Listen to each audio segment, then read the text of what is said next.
this is such a high-pressure sport, such a high-pressure situation that you know only too well. Can you create your own luck as a racing driver? Does confidence create luck? Does luck create confidence? Is it about a personal inner strength that you hold as a racing driver, that when you close your visor, to hell with the rest of the world and everything else, you can be in your own space and ultimately control your own destiny?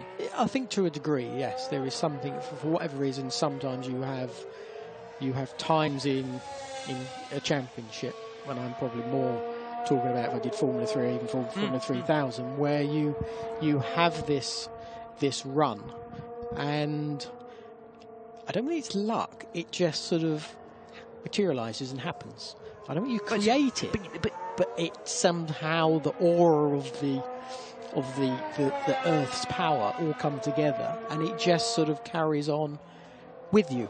It follows you, in fact. Actually, it follows you, because you've got the power. Amazing. You've got the control of it. So that's the only thing. Formula 1 for me, it didn't quite happen that way. We'll pick this up in a minute. I've just been drawn my attention to the fact there is a slow-moving Sauber coming into the pit lane with no engine power. I don't think, doesn't sound like it anyway. Kimi Raikkonen rolling in. Rolling rawhide. And that time of day, isn't it? It is that time of day, yeah. Him and Danny Kvyat. Yes. So yeah, that's low fuel run. So that's fascinating. So on the topic that we were discussing, it never quite gelled for you in Formula 1. If you're a Valtteri, though, and that spiral starts to happen, and you start to get on that downward slant, ooh, a big slide for George Russell in the last chicane. So clearly he's starting to push the car a little bit as he goes for another tour. How do you, or how can you, pull yourself out of that spiral if it starts to pull you down? If all of the pressure that is on you, here's a replay of George coming in. On the curb, sort of clip the inside, I think. Yeah. Just push the front. We saw something similar with Carlos Sainz earlier today. But how do you do it? How can you? And again, you know, we talk of the ability that you guys have to close the visor and carry on regardless. There must come a time at which it's impossible to close out those noises, to close out the doubts and the insecurities that you begin to feel outside the cockpit. Yeah, the only experiences I sort of had was when I was at Lotus with Mika and Peter Collins, who was running it with Peter Wright. I always felt that they were sort of on my side. Now that gives you a lot of power, because your boss is supporting you. And he was supporting us both, but I always felt he was supporting us both. Then when I went to sort of Benetton and Michael, Flavio never gave me that support. So that spiral that you get, you can't stop, because you're not getting any help from anywhere. And so you're all on your Todd. Is that what we saw with Danny Kvyat? Yeah, potentially. Yeah, partly his own fault, because he thought everything was okay. Because I think every time he had an issue, everyone was sort of going, "It's okay, it's okay, it's okay." Yeah. You can only do so many okays, and then eventually they're going to go, "It ain't okay." And I think that was his problem. I don't think he, for whatever reason, he hadn't quite grown up enough, and I think he has now. So it is down to how you are, how grown up you feel, but you do need that support at the same time. Lewis. Sebastian, he had a little bit of negativity from Arriva Bene and Ferrari, it seemed, after the mistake in Germany, for example. And I'd heard it was a particular point, I think it was Mexico, they weren't supporting him. So within the team, they decided, we're not going to support our number one man. It seems the best has always come out of Sebastian when he's in a friendly family environment, such as he was at Red Bull, and that within the confines, when those walls went up at Ferrari, and that rule almost by fear that Arriva Bene had there, that because everybody spent so long looking over their backs and fearful of what was going on, that Seb couldn't relax into his role. And because of that, took the strain and the pressure on himself, and that came out of him as frustration, as driving into Lewis in Baku, as making a mistake in Germany, and those... Yeah, because he was having to deal, not with just what Lewis was dealing with, which was just driving the car. With all of the politics. It's all of the politics and everything else that's going on, yes. So Lewis, in 2011, I remember, at the end of the McLaren days, cut a very solitary figure. He'd had the disagreements with his father. He didn't have that support network around him at the team, and he went through the worst period that I remember him having in the sport. And then suddenly, you know, now at Mercedes, he has his support network, not just within the team, but his own people that he brings with him. He has that happy space, that happy place. And not just yes men that say, you're the best, mate, you're the best, you're the best, but that actually can. And he still has weekends when he goes into a funk. Sure, absolutely. When it doesn't go his way and he just disappears. Yeah. But then he can disappear for himself and come back after a week at the New York Fashion Show or whatever, and come back and bang, and he's bigger and better than ever. Things have changed. There is more power from the team given to a driver, support given to a driver. Because I always remember Nigel Mansell when he was at Ferrari with Alain Prost. Alain Prost was supposed to be the number one, or was the number one. Nigel signed up as number one, but it was Alain. But his approach was so strong that he didn't care about that he would fight to the edge of his life to be able to beat Alain. And I have to say, he was one of the most dynamic drivers I've ever raced against, because he was so tough here in his head, so tough. And things have changed. You had to sort of look after yourself. Like Prost and Senna, it was Prost and Senna fighting each other, but it was within the team. But they had to be strong enough to beat each other. Then the only other guy that I have in a similar way to where Lewis has got to is actually Adrian Newey. Because when Adrian was sort of at McLaren, he felt sort of there was too much. He had to do what he had to do with Ron, and the way Ron sort of did his things, and did it in a very amazing, successful way. But Red Bull gave him the freedom to do what he wanted. Do what you want. And by doing that, he's still producing some brilliant cars. So it's just the freedom. And that's what Lewis has been given. There is one of those Red Bull creations out on track, Max Verstappen, and a few minutes ago, Craig Slater found himself out trackside watching these glorious 2019 creations being put through their paces. Here, I'm out at turn 7, and we've got Toro Rosso team's principal, Franz Tost, and British Thai driver Alex Albon watching the cars. It's lovely in the sunlight to be doing this. How's your car looking, and what else has caught your eye, Mr. Tost? It's not only lovely to be in the sun, it's lovely to be at the racetrack and to see in the corner what's the cars. No, we are observing the cars, our car, of course, and also the other cars, to get a little bit of a picture where we are from the performance side. And for Alex, it's important to observe the other drivers, different lines, to get a good impression, because he's testing tomorrow. Does he get an 8 or a 9 out of 10 for yesterday? 10. He did a fantastic job yesterday. You know, you must not forget, he was the first time in a Formula 1 car testing on a proper racetrack, and he did really a very good job. Very impressive. Well, I'll pass on that good news to him, you got 10 out of 10 for Franz Tost for yesterday, Alex. But you've got to soak everything up, haven't you?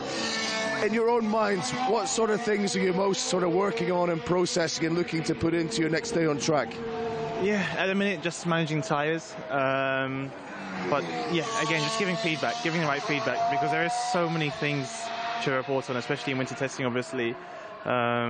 Any kind of annoyance or issue that you have, you report it.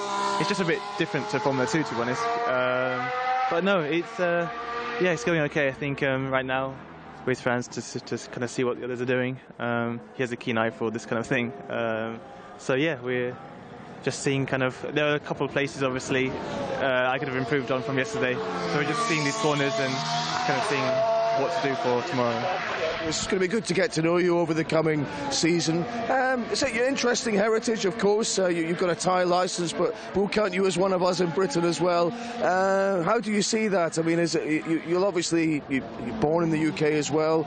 You'll get a lot of support. You hope to have that at Silverstone and everything. But I suppose it's good for a country like Thailand as well to have you flying the flag for them. What to do for tomorrow. I think it's going to be good to get to know you over the coming driver before me, Prince Mira.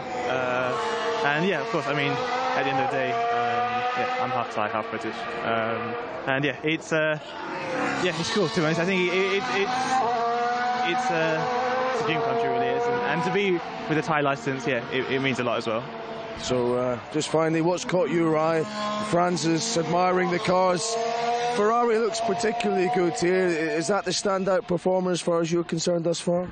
Yeah, to be honest, I think on our side we're just more focusing on our job, not looking too much at the others, especially me as well, looking more at what I need to do rather than looking kind of at the overall performance. But as you said, I think Ferrari looked really strong. But again, you won't see until qualifying in Melbourne. Great job yesterday, and have a good rest of testing and week 2 as well. Yeah, good guys, these two. And so many great drivers have come through the Toro Rosso programme, the likes of Sebastian Vettel, of course, Max Verstappen leading the way with the senior Red Bull team as well, and Alex Albon with that joint nationality. But I think we can claim him as a Brit. Completely agreed. I think we can definitely claim Alex Albon to be a Brit, don't you? Definitely. Well, Mum and Dad lived in England for many, many, many years, so yes, they're definitely so. Lovely guy. Yeah, for a long, long time. His dad and Mum and quick. Well. Yes. I mean, this is the thing. I was talking to Franz Tost this morning, Very much. And he said, look, up until even beyond Spa, we weren't even considering him for the seats. We weren't considering him for the Toro Rosso place. He wasn't anywhere on our radar. But now he is. And we love him. Because he's fast. He is technically minded. His feedback is sensational. And this is a guy who, let's not forget, the likes of the George Russells and the Charles Leclercs and the Gaslys looked up to as the benchmark in karting. They looked up to Albon as almost like sort of back in the day, the Fernando Alonso's looked up to the Giorgio Pantanos as the benchmark of his day. The Nico Rosbergs looked up to the Giorgio Pantanos as this is the guy that's going to change the world, and then it didn't all come together. For Albon, for so many years, it looked like it wasn't going to come together. And then plucked from obscurity, he's here with the chance of a lifetime. Yeah, and I think there's probably two things that stand out. One is that, strength, because he was on the Red Bull program, got dropped from that. Yep. Then had to deal with it and get himself back into to F2 like he did. And the second thing I think that was very positive as well, he was very consistent. Yeah. So consistent Hugely. through the year. And I think that was mighty impressive as well. And I think it's great to see him out there because you're right. He was a lost talent almost. So I think it's a good chance for him to show. And I think even with Kvyat, some people are saying, oh, well, Kvyat, he'll make a meal of it. But I don't think he will. I think this is where both of them will be able to flourish and blossom. And the astonishing thing is that up until yesterday, both David Croft and myself had more laps in a Formula One car than Alex Albon. which is madness when you think. Complete and utter madness to come back. This time last year, well, not even this time, when we were here for the Spanish Grand Prix in Formula 2, Alex Albon didn't have a budget or a confirmed seat for the season. Yeah. And now he's here doing testing for Toro Rosso as their driver, about to make his Formula One debut. It's the most incredible turnaround story, and I couldn't be happier for him because he's a lovely lad. He's damn fast. And he's earned it. Absolutely. He's absolutely earned it. And as I said, because of that mental strength that he had, that will take him a long way in this paddock. Yeah. Because that is something, as we've been discussing with Valtteri and everything else, it's something that is very, very tough, and the expectations are very, very high. His dad's a bit of a petrol head as well, so that's going to be something with Nigel, and of course Mum, I'm sure, will be popping along as well. And it's been a family that have been involved with cars for donkey's years. So it's a touring car driver, isn't it? Yeah. So Kimi still leads the way, 117.762 now, a whopping 138 laps on the board. Sebastian Vettel 134. Then it's Verstappen, P3, Hülkenberg P4, Kvyat, Grosjean, Fittipaldi's had an impressive day, I think. Great to see that name back on a Formula One timesheet. Christian Fittipaldi, a driver who was racing at the same time as you. It was, doing that lovely 360 flip in Monza. Oh, you may remember. Landing on his gearbox. Landing right back on, on the wheels. Yeah, on the gearbox, back on the wheels. Unbelievable. Good old Christian. Sainz 8th, Ricciardo 9th, then Perez, Bottas, Hamilton, Russell.